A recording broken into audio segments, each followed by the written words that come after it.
Baker vio a Mikey Madison en Scream y dijo: esta es mi ANORA, la protagonista de una película que se filmó mucho con estilo guerrilla, como le dicen. Un estilo que implica salir a la calle con lo opuesto y ni siquiera, por ejemplo, cortar el tránsito. Para Karren Karagulian esto implicó actuar en 3 idiomas diferentes mientras conducía por las calles de Brooklyn, esquivando tanto al tránsito como a la gente que podía cruzarse por su camino. Y también poner la mejor cara de piedra, robarse el micrófono de un establecimiento y exponerse a que casi los agarren a golpe. Ah, y si se preguntaban por qué tiene Instagram si es un adulto, también se lo pregunté.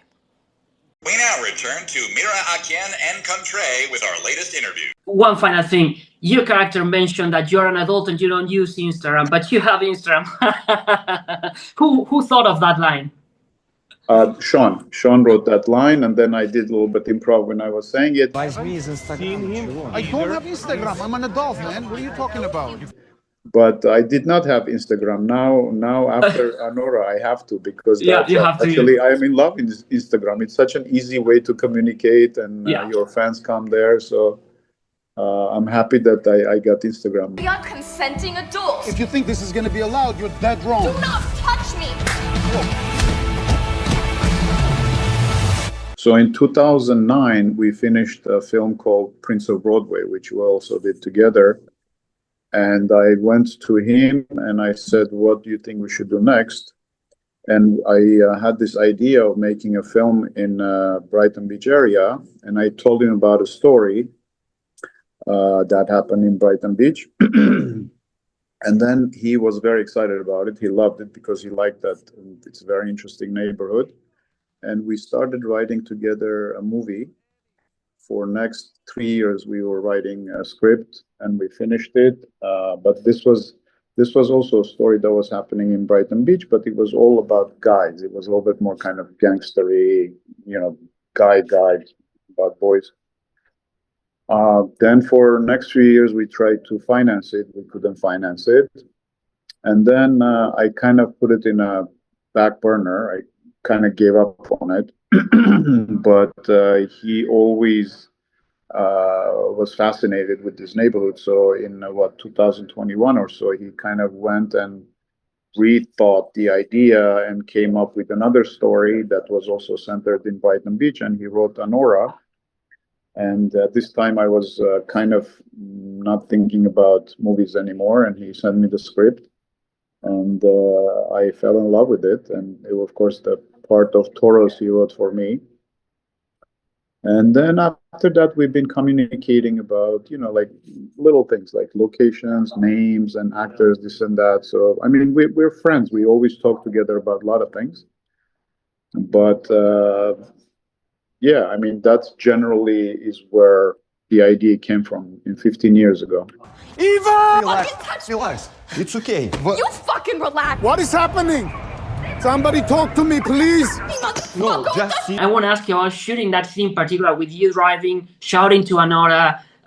Tell me about that, because I think it's impressive what you did in that scene in particular. Well, in that scene, Sean was in the car in the back. And we drove a lot in Brooklyn streets. And the difficulty there was I had a big camera here under my right arm, which makes it a little bit hard to drive. And this is like a huge car. And I was driving on real time in the real Brooklyn streets. And Brooklyn streets are crazy. People are constantly cutting you off. They're jumping under your car. And I was trying to perform in 3 languages. So it was a little bit challenging, but I got used to it pretty quickly. And when me and Sean are on set, we have this energy together, this trust that sometimes words are not even needed. But with his help, we pulled it through. But we shot much more than you see it in the movie. We shot 10 times more. She never cried in her life. She was crying on the phone. Shame on you. This is the style that Sean Baker likes, the guerrilla style. He likes to shoot real reactions in real time. And if you don't have to get a permit, we don't take a permit. We just shoot, see what happens. If we have to get a permission from somebody, to be in the movie, we do that. Otherwise, it becomes more realistic. It becomes more honest. You know what I mean?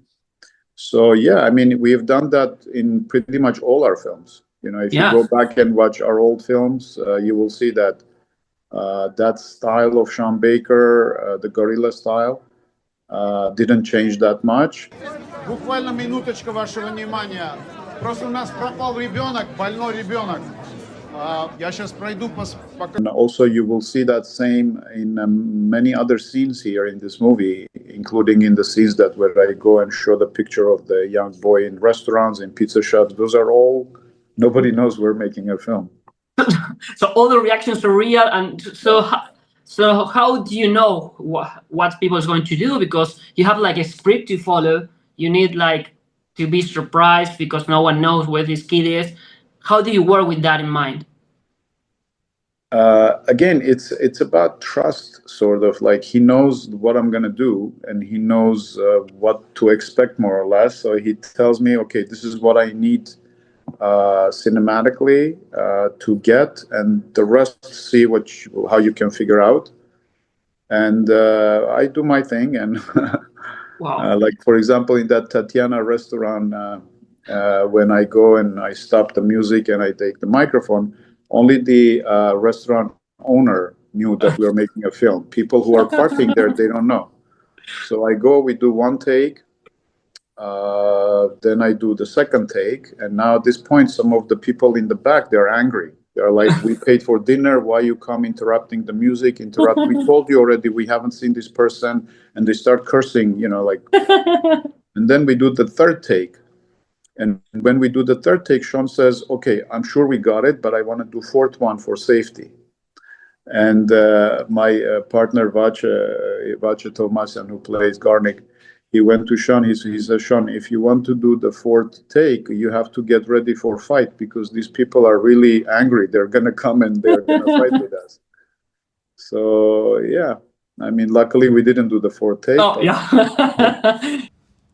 What the fuck is happening? Is this the big fucking boss? What happened here? She happened. So it's not only about Mikey. It was about this chemistry that we created, all of us. You know, it's Mikey, it's Mark, Yura, Vace, and me, and we are so different from different parts of the world with different acting backgrounds, different cultures. But for whatever reason, we were able to kind of melt together and create this movie magic. And probably partially because they're all very nice people, and we got friendly together, and we are still very friendly. Every time we meet each other, we enjoy each other's company a lot. And also, besides that part, these are all very talented people, so they understand what kind of energy needs to be projected in order to receive the right one back. And Mikey very quickly learned how to press my buttons in order to get me going. And believe it or not, it was just a lot of fun to make this film.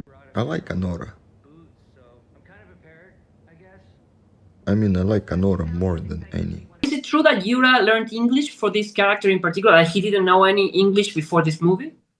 Yura's English was worse when he just started. Now it's much, much better. But he was having a hard time. But it kind of blended into his character, because his character doesn't have that much dialogue. And it's also, his character shows that loneliness, and he's a new immigrant. So it all kind of worked out. So it means pomegranate fruit, light. I'm not interested in conversation, dude. And bright. I want to ask you about the meaning of ANORA, because we learn at the end of the film, you learn what that name means. Was that always supposed to be the name of the main character, or because it's like a line, I know, but you like define the movie around that name. So was that always supposed to be the name of Mikey's character? Yes. And why did you choose that name? Where was the inspiration for the name? He did a lot of search about the name. For a long time he was looking for a name, and then finally he got it. And I think in some language, I think it associates, for Sean, that associates with color, if I'm not mistaken, because it's a color of pomegranate that read. So, but also it sounds great. I don't know. He just fell in love with that name, and yeah. ANORA.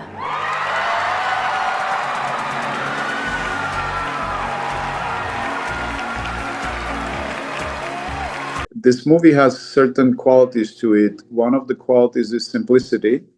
You know, sometimes we look for things and we just complicate everything. And I say often the beauty is in simplicity, and this could apply to many forms of arts. So this movie has a certain simplicity, certain authenticity, and certain honesty that is appealing to people, especially to people your age, because a lot of people your age just love it. And then, for example, people in my age, they have problems. But so I think that simplicity, honesty, authenticity, and also we put a lot of love in it. And I think that love shows. And you know, combination of this, all these things, I think people sympathize with. It's been very, very special for me because, you know, we started with Sean in 1995, so it's almost 30 years we have a relationship together, and I have been in all his films. And those days he was a NYU film school student when we met, and we did one short film together. And then from then on, whenever he directs something or writes something, he writes a part for me, and he's just become a maestro now. He's a master of writing, he's a master editor, and of course director. So I cherish every second that I spent with him creatively.